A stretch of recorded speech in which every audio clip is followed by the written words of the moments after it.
The Naxal formation, they recruited young children from the interior area, and they trained them for various kind of activities, including a small action team, as a yearly warner, as a sentry, as a carriers, as a porters and all. These kind of activities has come down to a great extent because we have opened up more security camps in the interior area. I want to convey a message to my people in Bastar in their own Gondi language. Bastar ta Shanti, Suraksha, Ada Vikas, ta Jimmadari, Manwa Sobe Torminta, कोशिश जरूर सफल आयता और बस्तर ता नया पुनः पहचान तोर मिलता. जय जोहार, जय Bastar. What do the Naxals want in Chhattisgarh? They want to create their own Jantana Sarkar kind of system. They don't want the prevailing form of governance to be present here. Why have you chosen to stay in Bastar? Bastar, otherwise it is called as Dandakarani also. Lord Rama, he used to spend his 14 years of exile period in Dandakarani area. This region has been identified as a place of punishment, posting of punishment, but now there has been a lot of change in the perception. Young officers they are willingly coming to the Bastar region. Even one soldier dead is unacceptable. Right now, Naxals, they don't have capability to take on head to head in the jungle. Only major challenge is the IEDs. Whenever our force is on movement, they try to place an IED on the road or an IED in the jungle to target our security forces. The propaganda by the Naxals always was that they used to tell the villagers, ये सड़क बन जाएगी, तो वो आके आपकी ज़मीन ले लेंगे. Because they want to keep the native population aloof from the rest of the world. They don't want them to connect it to the mainstream. Once they get connected to the mainstream, then they will be exposed. This episode is powered by easemytrip.com. Namaste, Jai Hind. You're watching or listening to another edition of the ANI podcast with Smita Prakash. Today, my guest is Sundarraj Pattilingam. Now, he's an IPS officer and the Inspector General, or IG as he's called here, of the Bastar region of Chhattisgarh. This episode is being filmed in Chhattisgarh. I've done several interviews at the conclave where I spoke with politicians who are involved in bringing about a change in the Naxal affected areas of Chhattisgarh, to bring about development in Chhattisgarh. But I also need to speak with the administration and to find out what is the reason that Naxalism is what everybody thinks of. When you think of Chhattisgarh, you should be thinking about the beauty of Chhattisgarh. You should be thinking about the culture of this beautiful state. But instead, what actually comes out, the news that comes out of this lovely state is about bomb blasts, it's about IED blasts, it's about soldiers who have been killed in action, it's about Maoists who have been killed in operations. So really want to know that how long will it be before Maoism or Maoist-related violence at least ends in Chhattisgarh, and this state can move with the rest of the country in to be one of the most sought-after places for heritage tourism, for its green tourism, for its culture, and now, of course, everybody's talking about Nava Raipur. So let's speak with Mr. Pattilingam and find out. Thank you so much, sir, Thank for you, coming. madam. It is our pleasure to be here in your program. Thank you. Thank you for coming here. You spent most of your career in this Naxal-affected belt. Now, for somebody who doesn't understand what is Maoism, what is Maoist insurgency, what is Naxalism, could you just explain it in basic terms as to what this is all about? When did it start in India? When did it start in Chhattisgarh? Why did it find resonance in the least developed areas of the country and of Chhattisgarh? The Naxal movement, it started in the Naxalbari village of West Bengal in 1967. Initial issues were like Jal, Jamin, Jungle. The Naxal leaders that time, starting with Charu Majumdar and his other associates, they started to exploiting this issue of Jal, Jamin and Jungle. Later this spread to other part of the countries, particularly undivided Andhra Pradesh. That time Chhattisgarh, it was part of undivided Madhya Pradesh. Here in Bastar region, we didn't have that feudal system of existence, there was not there. But we had a very dense forest area, very undulating terrain. We had a very vast and difficult hilly terrain. So Naxals tried to use this area as a safe hideout for their activity whenever there was a pressure mounted in Andhra Pradesh or other part of the country. So they tried to infiltrate into Bastar region. Later when the state was created in 2000, then they tried to expand their base in Bastar region. They normally exploit this inaccessibility of this area because of the hilly terrain and dense forest area. There was not much connectivity in this area. Initially they tried to exploit this inaccessibility area, inaccessibility issue. Then later they tried to win over the native population by giving a false propaganda against the government, against the security forces, and they tried to recruit more young boys and girls into their formation. So all these recruitments were mostly compulsory recruitment. They try to take a meeting in the village and they nominate 10 boys and 10 girls from your village will be part of our formation. So initially the local native population, they could not anticipate the real and cruel phase of the Naxalism. So they, out of compulsion, they joined the formation, and slowly they tried to expand their base in other parts of the undivided Madhya Pradesh also. Later, like in 2003-4, they had a very ambitious idea of spreading this Naxalism from Pasupati in Nepal to Tirupati in Andhra Pradesh. They want to create a red corridor, and 2006 to about till 12-13, it was a very tough period for the security forces because lot of expansion of Maoist cadres took place and lot of violent incidents. The peak violence was during this particular period of time, but later then the government came with a lot of mechanism to control this Naxal problem, and right now we are in a better position to tackle this left-wing extremism, and we can claim they're almost in the last stage of their existence. So initially it started because of the geographical makeup of Chhattisgarh, that it was a safe haven for people who would make these attacks in undivided Andhra Pradesh and run over to Chhattisgarh to take, or whatever was undivided Madhya Pradesh at that time, to take refuge in the forests here. So there was no ideological reason for them to be in Chhattisgarh for a long time. Or was it because of that red corridor from Pashupati to Tirupati, that corridor? Initially, Maoists tried to exploit this inaccessibility condition in this region of undivided Madhya Pradesh. Later, the native population also, since they are very sparsely populated area, they didn't have much connect to the outside world. It was easy for them to make them into, bring them into their fold by lot of false propaganda, they took meetings and they used to spread rumors about the activities of the government, about the security forces. They tried to exploit the innocence of the native population here, and as the days passed by, then by the time the native population realized the Naxals are good for nothing, in fact they were the sufferers, they suffer a lot of casualty, civilian casualties, because once the native population stopped obeying their dictates, then the Naxals targeted them by labeling as the police informer. You are anti-revolutionary, and in the last 25 years in Chhattisgarh alone, they have killed more than 1,800 innocent civilians in the name of police informer or any other allegations against them. So by the time the native population could realize the real and ugly face of the Naxalism, then they have spread their base in a lot of area.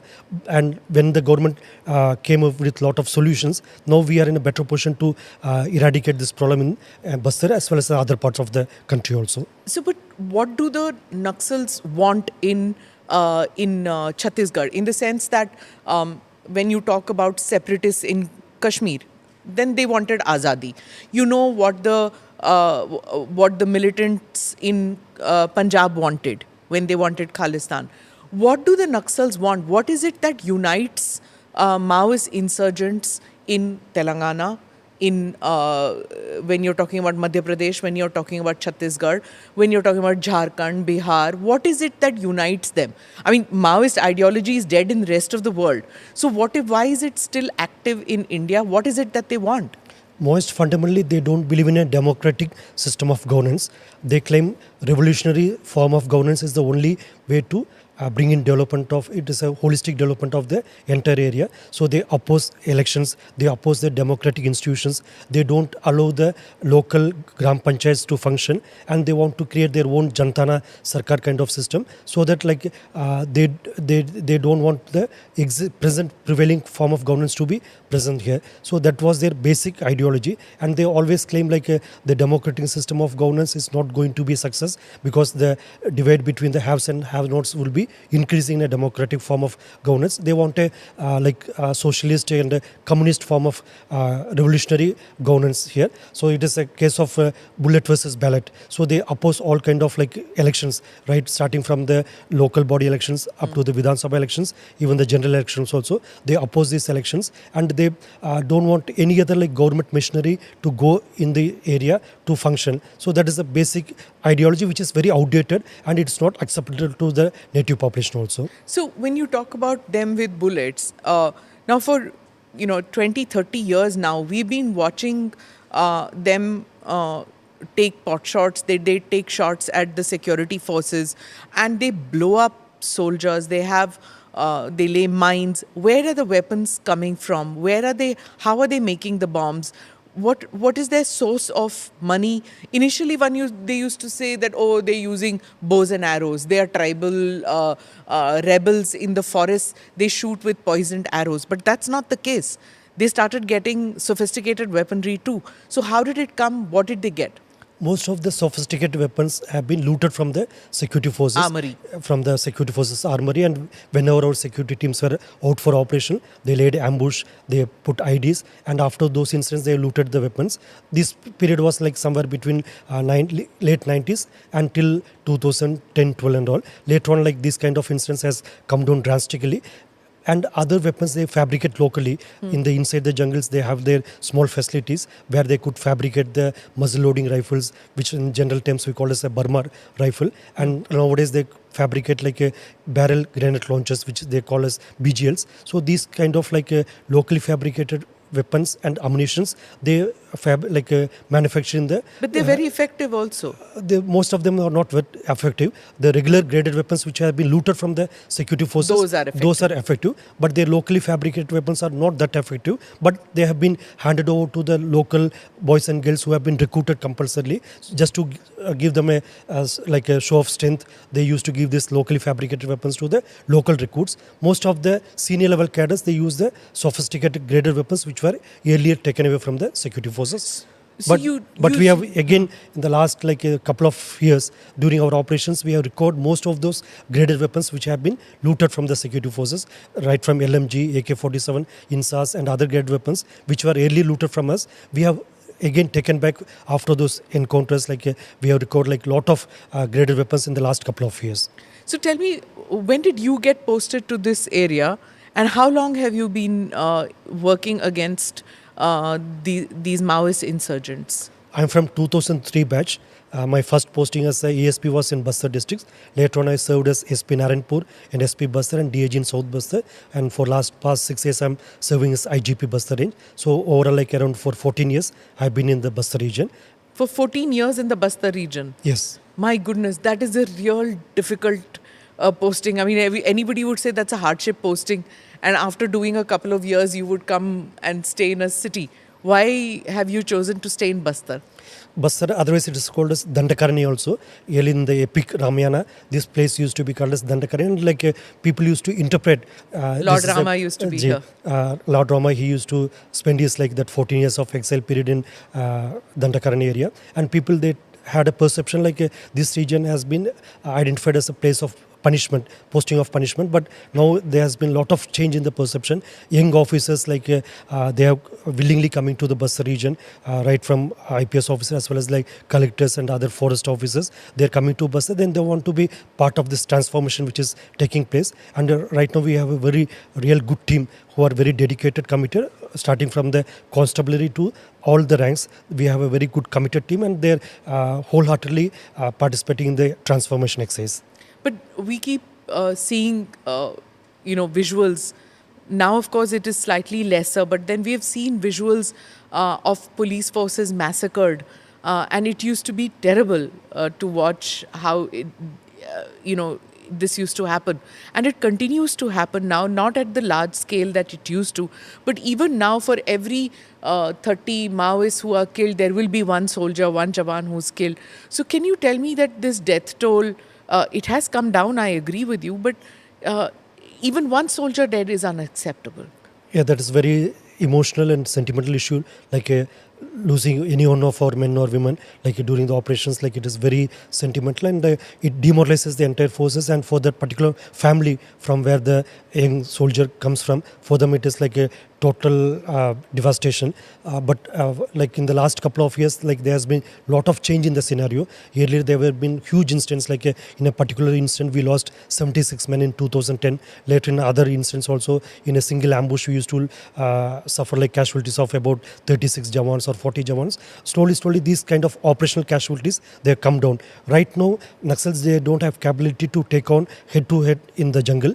Only major challenge is the IEDs. Whenever our force is on movement, they try to place an IED on the road or an IED in the jungle to target our security forces. In the recent times, like maximum casualty or because of the IEDs. In the head-to-head encounters, like there's no major casualties being suffered from the security forces. And our security forces, they like over the period of time, they have been well trained for this jungle warfare, as well as their commitment level, their tactics level. All this together, it has brought in a lot of positive changes in the scenario. And hopefully, in the days to come, even we are our target of zero casualty on the security forces, even on the civilian casualty also, that we will be able to achieve. But they used to attack the camps also. That attacking the camps, now you don't hear all that much, isn't it? What was the reason? And they used to say that there used to be intelligence loopholes where they used to know exactly when your troop movement will take place. They used to know exactly how many people are doing night duty. Then they would attack at that time. So where do you think the loopholes were and how did you stem that?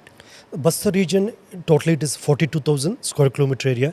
Normally we used to compare the Bastar region with the state of Kerala or any other Scandinavian countries also. We are quite bigger in size than few other countries also. So those time we didn't have much of security force presence, like it is lot of security vacuum as well as administrative vacuum. So this situation was not favorable for us, and it was conducive for the Naxal cadres to launch any attack on the camps. So there could not be any reinforcement from the nearby places. But slowly this scenario has changed. Like now the force density in the Bastar region is quite satisfactory. We have opened up a lot of camps, in 2024 alone, in a particular year we opened up 30 new base camps. So therefore we are filled in the security vacuum area, and the intelligence inputs is also flowing very well, because earlier we didn't have much presence in the jungle. So it is a very sparsely populated area. Our presence is also very limited. But as and when we have opened up so many base camps and we have improved the connectivity, there's been a lot of road connectivity projects which has been carried in the recent past, mobile towers coming up. So the region is opening up to the outside world. So similarly we are getting good information, good intelligence. So nowadays the attacks on the security camps are almost, it has become history. Whenever you open up a new camp from far away, about 1 or 2 kilometer far away locations, they try to fire few rounds just to demoralize or just to create a panic impact on the security forces. But otherwise there is no serious attempts in the recent years. Whenever they made attempts, they were the one who suffered. There was an incident in 2024. They tried to attack our camp called as Dharmavaram. So in fact, Naxals, they suffered a huge casualty during that camp attack, and they have to withdraw all of a sudden. So that is the scenario prevailing right now. So earlier when you used to set up a camp, there used to be resistance from the local population. They didn't want a camp. Now they ask for a camp to be built. What is the reason that they didn't want a camp? Because having a camp out there, they didn't want security forces. Now they feel secure because of security forces. When did that change come about, and why? Because of Maoist, almost for the last 30 to 40 years, they've created such a narrative in the jungle area where we were not present earlier because of our limited security camps and all. So they had an opportunity to build up a narrative by projecting the security forces as a villain, projecting the administration, local administration, the bad lights. But as and when we go deep inside the area, so we have good community outreach programs.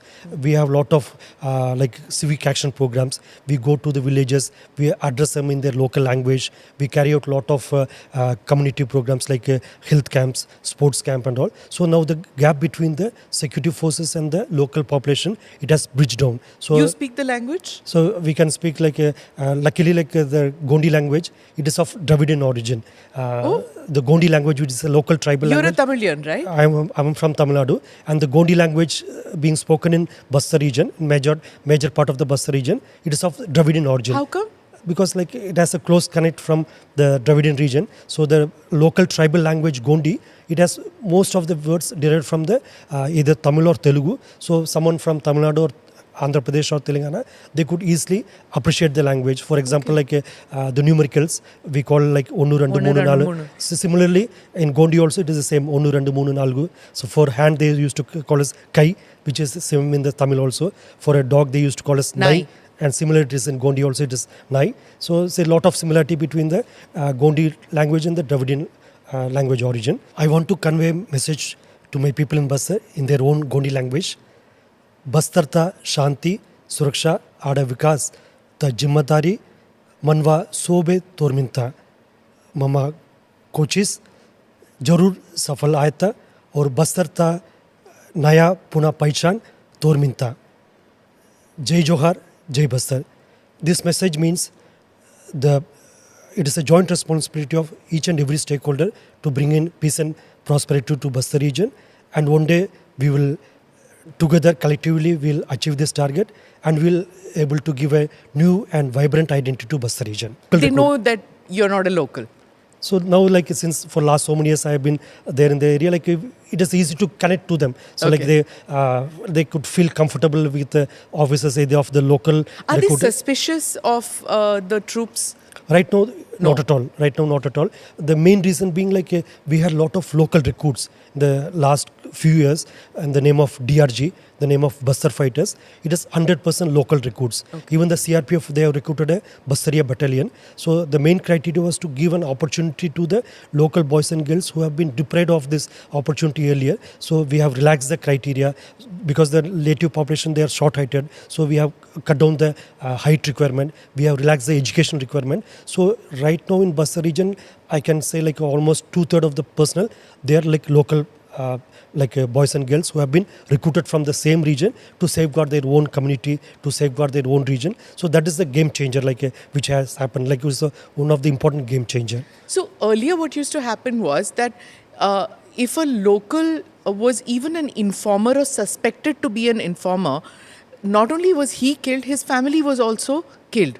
But if you make a local a uniformed soldier, doesn't the family suffer or doesn't the family become target of the Naxals? Of course, like they try to target the individuals who have been recruited as well as their close family members. But now there has been a lot of awareness in the village also. So now the villagers, they're coming forward to protect that particular family. There have been a couple of incidents where Naxal tried to come to the village, took a Jan Adalat to identify who all has been recruited into the security forces. But the villagers, they all together said whoever has gone to the security forces, it is your problem. You go and fight with them. You can't do anything with the parents or family or the villagers. So this is a lesson which their Naxals are getting right now. So now the villagers, they're coming forward to protect each other. So earlier that was not the case because of fear.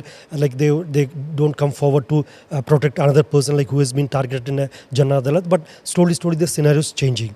Okay, so the villages, do they have like a village defense committee, or is it just the panch, the sarpanch, or the village head who decides these things?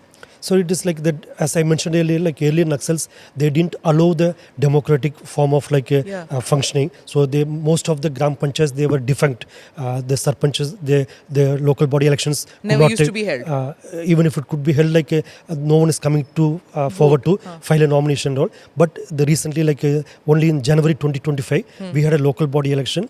It was totally instant free elections. There was no major incidents. There was an amazing participation of electors, both the public representatives who want to become a panch or sarpanch, as well as the electoral participation was also amazing. We had camps the villages where we had like 80% voting, 90% voting, where earlier like even 1% voting was a very rare thing to happen. So that way like nowadays like the local grassroots level, the panchayats are functioning very well. So they have like a Gram Raksha Samiti also. The villages, they now government has announced like a very attractive scheme. If any village they declare themselves to be an Naxal free village, they would get 1 crore worth like developmental work sanctioned immediately. They can make use of that fund for road development or electrification or any other development just the panchayat wish to carry forward. So that was the very recent announcement made by the state government to promote the grassroots level functioning of the democratic institutions. See, when the road development that you're talking about, the propaganda by the Naxals always was that they used to tell the villagers, ये सड़क बन जाएगी तो वो आके आपकी ज़मीन ले लेंगे, आपका जो कल्चर है वो ख़त्म हो जाएगा, whatever you had your tribal laws everything will end and ये आपकी ज़मीन हड़पने की कोशिश कर रहे हैं. सो the road development used to stop. So all the road activity, the construction equipment that used to come, they used to blow it up. Right? And the villagers also had believed it to some extent that our way of life will get threatened. When did that change come about, when they wanted the roads to come, when they wanted the mobile towers to come? I mean, we have innumerable shots of mobile towers being blown up and of the road construction equipment being blown up.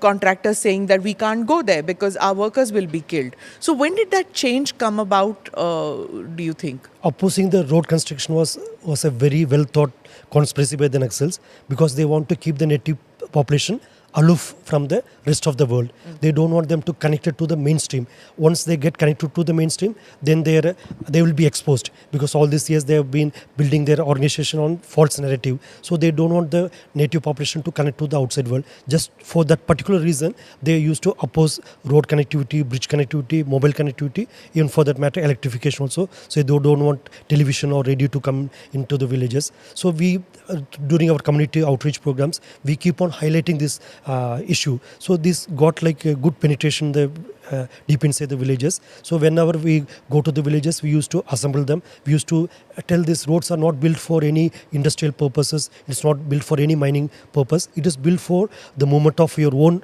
men and women, particularly the young children who could go to the nearby district headquarter or block headquarter for education purpose or for any hospitals and all. So that message has been very well received by the native population. So like we saw the examples like that happened right in front of me when we were trying to open up a camp. So there were a particular group of girl students who are coming from one village. They want to go to the block headquarters for their higher studies. So they used to cross like so many rivers and rivulets. Like the boys, they can take off their clothes and they can, after crossing the rivers, they will again wear it and go and sit in the classroom. The girls, they can't do that. So they totally trenched, like their uniform was totally trenched in the river water. So in the same condition, they have to go and sit in the classrooms, attend to class, and again they have to walk back like about 14 to 15 kilometers to reach their village. These things we used to 14 to 15 kilometers. That was the early scenario before we start building up these roads because wait, early scenario means till what year? So till like 2018-19. Till 2018-19, yeah.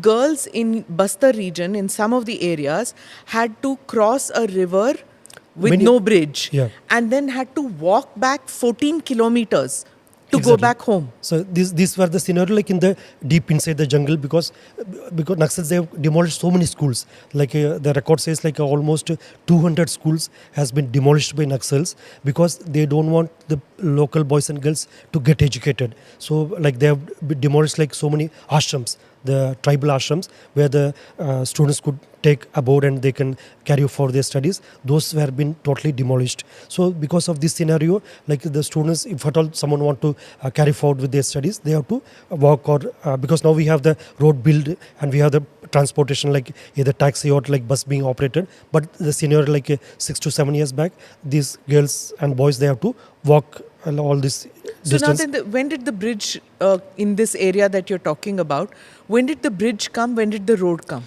The bridge has been constructed in the year 2021 and like recently we have completed the road. The road which I am mentioning is called as Basagoda to Jagarunda. Like this one of the, in the hardcore like Naxal affected area. This for constructing this particular bridge, we lost one of our CRPF Jawan. So that post, the security camp is named after him as Sunil Post. Between Basaguda and Jagrunda. What happened to him? How? Like Naxals have placed ID, whenever we construct a road or we construct a bridge, the team from the nearby camp, they go out for patrolling so that the road construction team is safe, their machineries are safe. While carrying out such an operation, he stepped into ID which has been placed by Naxals. His entire body was blown into pieces. So we named that particular camp after him. The camp is right on the bridgehead. So there have been so many cases of sacrifices by the security personnel. Where was Sunil from? Would you remember? He is from Uttar Pradesh. From Uttar Pradesh. Ji. And he gave up his life trying to help the people of Bastar, the young women or the young girls who were going to school, who had to walk 14 kilometers or who had to pass a river drenched in their clothes. He gave up his life so that a bridge may be built out there. Yeah, Sunil was one such an example, and we have so many other examples. There's another post called as Kamal Post. Same thing happened for road construction work. One of our Jawan, he was on operation duty. He also stepped into ID and he also made an ultimate sacrifice. Similarly, there has been so many other CF Chhattisgarh Armed Force Jawan, who was guarding a bridge construction work. He was blown into pieces. We couldn't even collect the dead body because the impact of the ID blast was such a huge, the 6 feet Jawan, only we could gather only 2 feet torso. So that was the scenario, that was the kind of sacrifice which our men, they made so that the native population, they could have a better connectivity, they could have a better education, they could have a better future. So that was the kind of sacrifice which has been made by the Jawans. So for in last 25 years, we lost more than 1,400 Jawans during various operations, various construction work protection duty and all. So in the last 25 years, our 1,400 and more men, they made the ultimate supreme sacrifice. When you lose 1,400 men who are working in a place which is not their area, but they are doing it for the development of the people there and because of duty. How do you feel when you read, say, a celebrated author calling the Naxals Gandhians with guns? What do you feel at that moment? How do you motivate your people when they watch TV and they see such celebrated authors sitting in London, sitting in America, and talking about Naxals as people who have the good of people in mind? So our challenge was both the underground Naxals who are in the jungle, taking weapons and causing harm to the security forces, as well as the native population, civilians, as well as the people who call themselves as intellectual, and they support these kind of violent activities. They have been seated in many urban, semi-urban and other places. They support this mindless violence of the Naxals. They give them legal aid, they give them a monetary support, and they give them all kind of supplies, either of arms ammunition or explosive materials or some kind of intellectual support also. They come on debates, they support these kind of violent activities. So it is very demoralizing for the security forces. But while we talk to our men, we keep on motivating them by saying, ultimately our target is to give a bright future to these young boys and girls. If you come and see a tribal boy and girl, so innocent, they have a lot of hope, aspiration. So they want life like what other for example a boy or girl in Bombay or a boy or girl in Bengaluru. So they also have equal rights. The boy or girl in Silgir or in a Puvarti, he also has the equal right because he is also the citizen of this country. So he has all rights to have a better education, better life. So we used to tell our men see, we are ultimately working for these young children, so that almost 2 generations, their life has been ruined because of this Naxal movement. They could not see what the real world is. They could not have the benefit of like reaching a town or watching a movie, for that matter any entertainment. They were totally deprived of it. So like we keep on motivating our men by saying like our ultimate objective is to build up a bright future for this young boys and girls. So that went very well with our Jawans, like both the locally recruited boys as well as who are coming from other parts of the country, someone from Assam, someone from Kerala, someone from Punjab. So we have like all central armed paramilitary forces like CRPF, BSF, ITBP, SSB, CASF, name any central paramilitary forces, they're deployed in Bastar. So they're from all other parts of the country. So they are totally motivated, like they're totally committed to this cause. So now if you come and visit any camp and ask any of our Jawan, you want to leave this place, they will say we would leave only after the task is being completed, only after the mission is being completed. That is the level of commitment which you could see in the central paramilitary forces. Similarly with the local forces also. We have STF, we have DRG, BS, Bastar fighters, we have CF, Chhattisgarh Armed Force. So all the forces are working in synergy. They're totally committed for the cause, and that's what give us the hope like we could bring an end to this Naxal menace in a year or so. So this task and mission that you're talking about, Operation Kagar being one of them, one of the missions, it said that the Naxals fear this mission because it's a deadline-driven mission. I mean, earlier we had this that, oh, Naxalism has to end. But now there's a target. It has to end and end at any cost.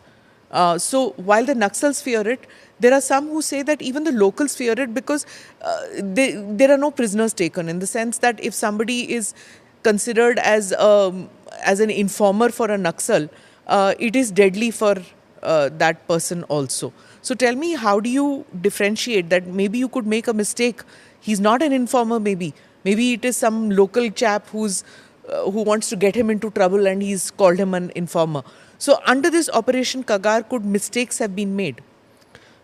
Right now, like both Government of India as well as the state government has a very clear timeline. So they want to bring an end to this Naxal problem, left-wing extremism, in another year or so.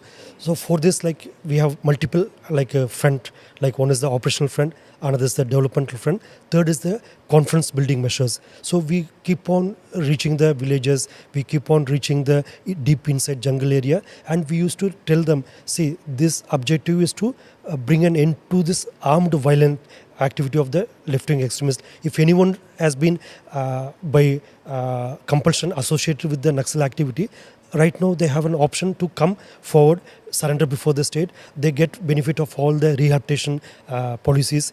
We make sure like they get both like monetary benefit, like to rehabilitate themselves. We give them skill development training, and we give them all kind of assistance so that they could lead a normal life. So that hold good for any other villager also who has been knowingly or unknowingly associated with them. So like our objective is not to target any innocent civilians. Like even the hardcore Naxals, right, Government of India and the state government was very categorically announced. Right now also they have the option to shun violence, come and join the mainstream. Like we don't even prosecute their cases. Like we have provision to withdraw the cases against them after a proper like monitoring of their activity and all. So like the government has time and again made this announcement. They have the option to shun violence, come and surrender.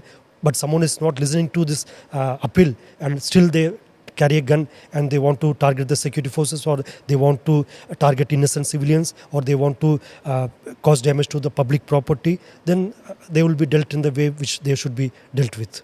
Right. I'm going to read out a quote. It says, the deadline-driven war on Naxalism is a euphemism for erasing Adivasis. Now, this is a quote from an article penned by an author who is probably this millennium's Arundhati Roy. But is she right to some extent that there's unprecedented bloodshed in the state because somehow or the other Maoism or Naxalism has to end, and if that means spilling blood, that's acceptable? So it is the like primary duty of and the fundamental duty of security forces, either it is a local force or any other security force being deployed in Bastar region, to keep the area violent free, to keep that area safe and keep that area conducive for inclusive developmental activities as per the desire of the native population. It is a fundamental duty of for the security forces. For that duty, whenever we go out for an operation, we go to for a patrol. If someone attack the security forces, it is a right of self-defense. We exercise this right of self-defense to like protect ourselves. So if someone target the security forces, we can't be a like silent watcher like for that. No, of course not. So we have the right to self-defense, and all this like dead bodies being recovered after an encounters, it is a part of that right to self-defense, and we are not the perpetrator of violence. Like we exercise that to protect our own self and to protect the native population. So like our like goal is not to like cause any violent incidents, or like not to support any kind of violent incidents. Like our goal is to maintain peace and order in the region. So like the claim by the many people like this entire exercise is to to take control of the resources or to take control of the native population there. That is totally a false propagation. Like the native population, if you go to any camp nowadays and you ask them like you want the security forces to withdraw from your area, the big answer will be no, we don't want the security forces to withdraw from area. We want the security forces to continue in our area. Now we are feeling safe. Our like harassment has been like done away with, because earlier when the camps were not there, Naxals come to the village. One big thing they do is that recruit the local boys and girls compulsory into their formation, and they take levy from the villages. Whatever the little money they have to spare that money in the form of levy. So they call it a party fund, or they call it a party chanda. So they think that it was the right to take that money from. Even 100 rupees per year is a very huge amount for the simple Adivasi who working, living in that area. So they used to take levy. They almost had a parallel tax slab. Like if someone is owning a tractor, then they used to collect like 4,000 rupees per year from that particular person. So they thought like it's a very scientific way of doing Vasuli. So they call it a Jantana Sarkar, like they call it a Revolutionary People Council. Nowadays, these kind of Revolutionary People Council, they are totally like done away with, like only in small pockets where our presence is very limited. They are thriving in those areas, and the days to come we are hopeful of finishing off those like Revolutionary People Councils also. But like what I'm trying to say is that like, so these native populations, they were subject to lot of harassment, both mental, financial harassment. Their boys and girls been taken away from their home, and they sent to other parts of the country also, like in places called as MMC, which is Madhya Pradesh, Maharashtra, Chhattisgarh, Tri-Junction area, or it is Odisha or Jharkhand. For training? For training, as well as to work as a foot soldier.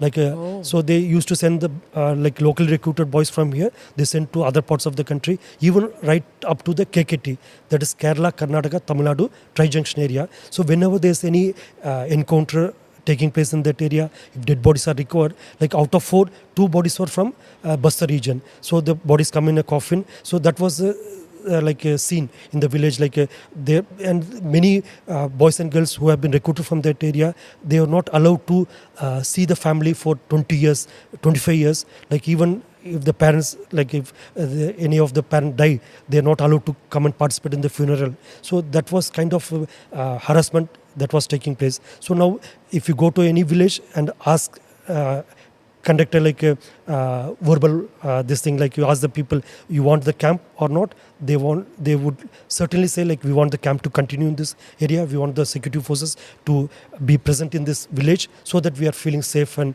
we are feeling comfortable. That is a kind of answer which we could get, and this message is loud and clear to even the Naxal supporters, their sympathies also, but their ego is not permitting to accept in the public domain. So they keep on giving this false narrative, they are giving this false quote and all, but even they know the reality. This movement is not going to last for long. Their days are counted, and sooner or later like they will be totally wiped out of from the history of India.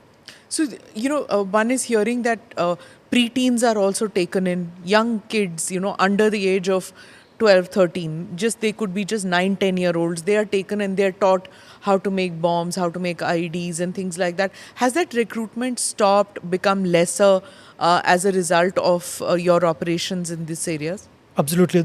These kind of recruitments has drastically come down. In the recent time, they are not getting fresh recruitments. Whatever the old cadres they are having, most of them also they're depleted, they're like running away from the camps and coming and surrender before the state, and the parents also not allowing their children to go and join the Naxal formations. So their recruitment has come down to a great extent. Earlier they used to have this Bal Sangam, like a small boys and girls like a age from 10 12 years, they recruit them, they train them, they use them as a small action team members. They in the school uniform, they ask them to carry guns and go and target a particular public representatives. So these kind of activities, it was happening earlier. These young children, they have been totally misused as a small action team members, as a santris, like as a porters, as a human like a shield. Like whenever there's an exchange of fire, they put these local cadres as a human shield, and they put them as use them as a foot soldiers.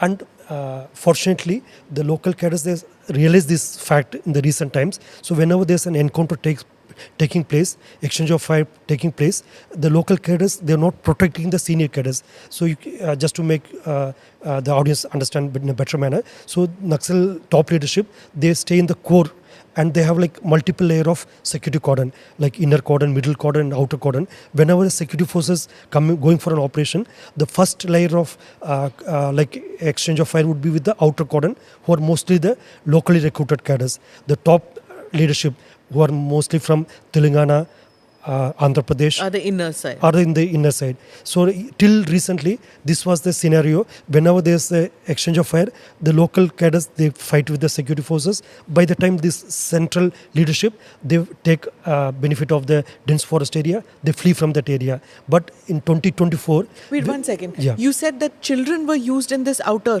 Children and women were used in this outer cordon. Children who have been recruited, the women who have been recruited.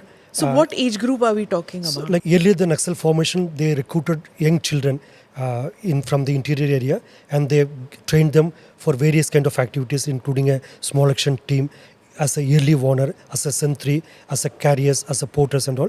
But of recent years, like these kind of activities has come down to a great extent because we have opened up more security camps in the interior area. There has been no more like young children being recruited in the Naxal formation. So earlier the Naxal used to put these young children as the outer cordon also wherever they're camping.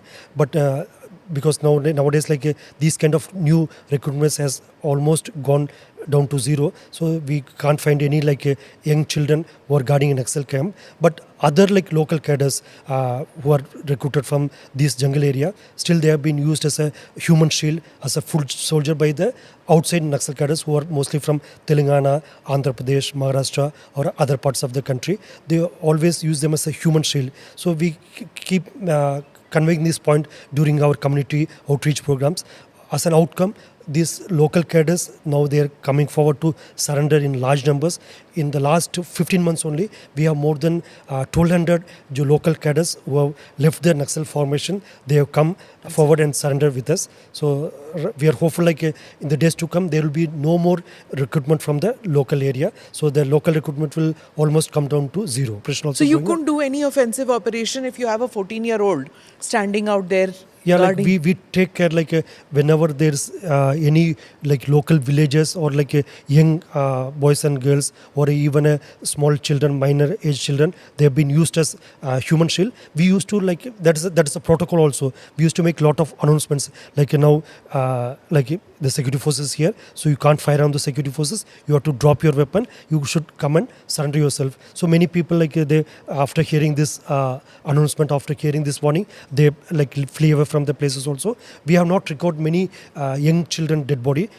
Whatever the dead bodies which we record like after encounter, it is mostly of like adult like cadres only. What I'm trying to mention. Women? What about women? So like almost like about 30 to 40% of the dead bodies which we have recorded like so far has been of women cadre.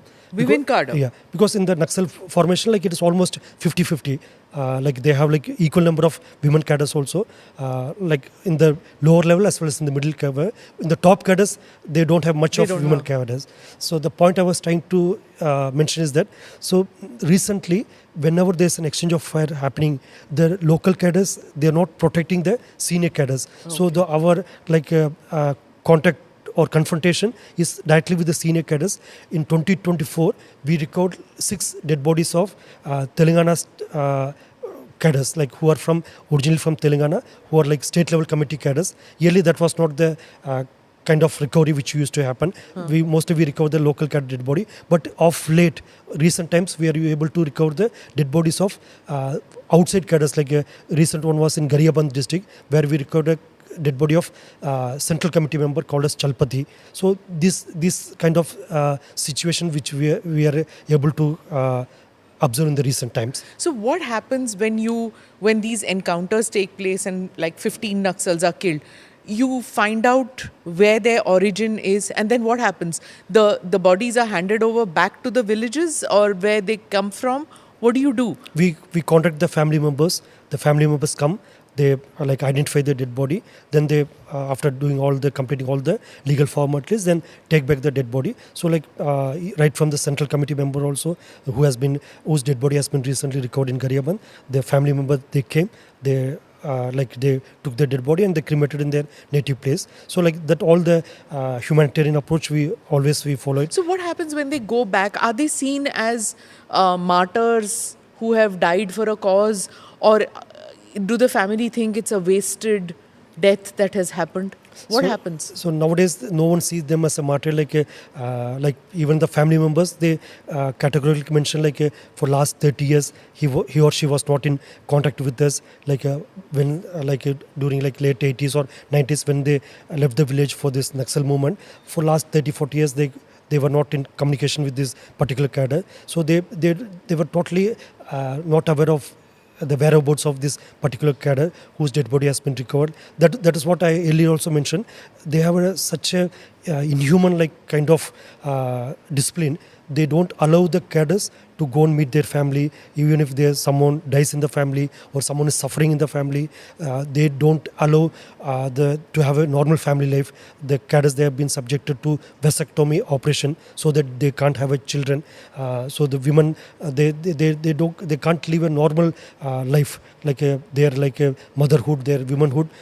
They have to compromise all these things once they're in the Naxal formation. That is the main reason for them to abandoning the Naxal formation and coming and surrendering in the large numbers. Okay. Finally, I have to ask you this question that, security operations cannot be successful if the political leadership is not in sync.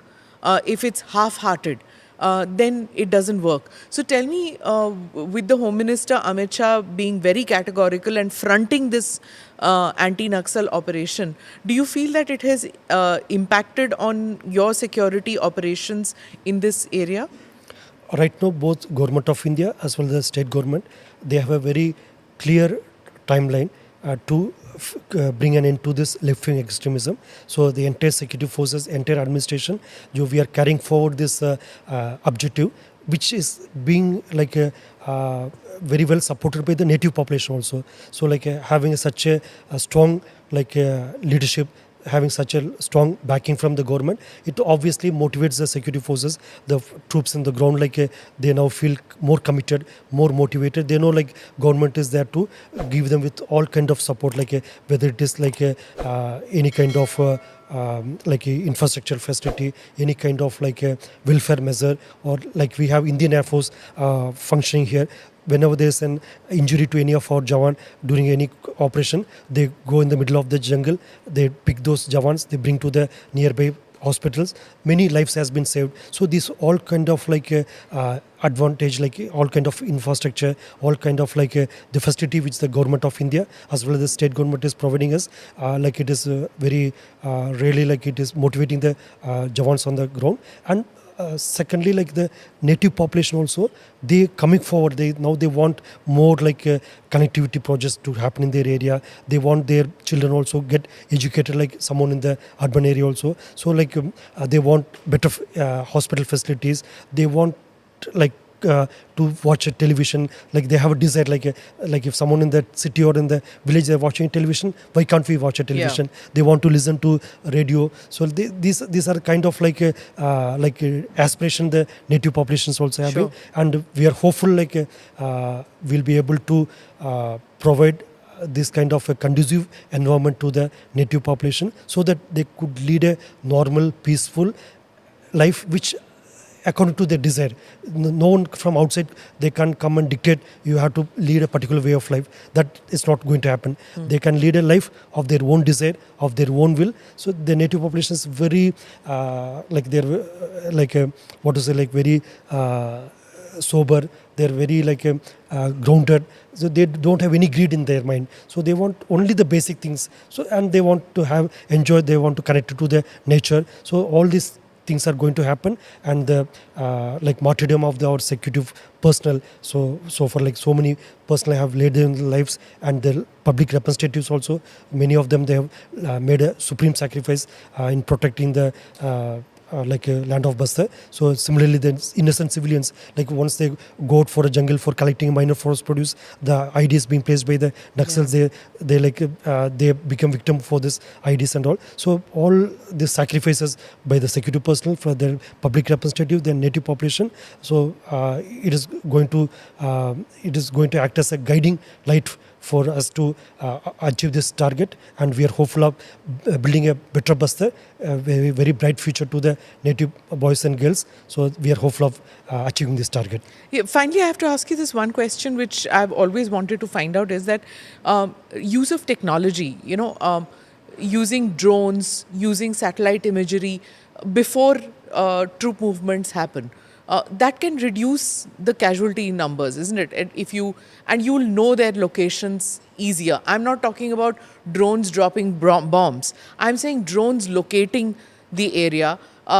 For example, if you use robots for bomb disposal or for locating whether IEDs are there or not, and using drones before security forces move, so that you can sanitize an area better before you move troops. Would that reduce the toll for the security forces? We have all kind of technology advancement which the security personnel on ground are using. For security concerns, I can't reveal much about it.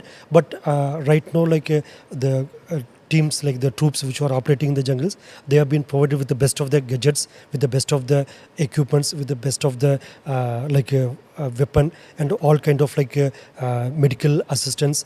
So right now the technology is not a hindrance. We have all kind of technological aid. Multiple agencies also, they're working hand in hand with us for security concern. Again, I can't name those agencies, but they are giving us best of the intelligence inputs. They are giving with the best of the feedback from the ground. So all this together, it is helping us to bring a better operational outcome, and on the other hand, to minimize the casualty on our side also. So that's the outcome which we could witness in the last couple of years. Thank you very much for giving us this insight about how you're making Bastar and Chhattisgarh a safer place for the Adivasis, for the people of the region. Thank you very much for spending this time with us. Indeed, it was my pleasure to interact, and I would like to take this opportunity to invite people from other part of the country or from other foreign nation also. They could come and see the Bastar for themselves, because there has been a lot of misconception about Bastar region, because of all this left-wing extremism activities which earlier was happening. But Bastar is a beautiful place. We have a lot of places to visit, right from Chitrakoot, which we call as Niagara of India. So we have other waterfalls, caves, and a lot of potential for ecotourism, trekking. So I would like to mention Bastar Dashara, which is a unique festival, 75-day long festival. It is the only 75-day long festival in the entire world. 75 days? Ji. So it is a local Bastar Dashara festival, which is mainly to do with goddess Danteshwari's visit from Dantewada to Jadalpur. It coincides with this Dashara of other part of the country also, but it is slightly different from those Dashara. So it is a very beautiful event for 75 days long. So it is a very vibrant place, lot of rich culture, the local tribal arts, tribal dance format. Recently we had this Bastar Pandum also. We had the Bastar Olympics, so in December 2024, and the Bastar Pandum in March 2025. Both events was attended by Honorable Union Home Minister and Honorable Chief Minister of Chhattisgarh. So we have lot many things to explore in Bussar. So I would like to invite all the audience to come and visit Bussar, see for themselves the positive transformation which is happening in Bussar. Thank you. Thank you very much. That's all in this edition of the ANI podcast with Smita Prakash. Do like and subscribe on whichever channel you have seen this or heard this. Namaste, Jai Hind. This episode is powered by easemytrip.com. Click here to watch the previous episodes.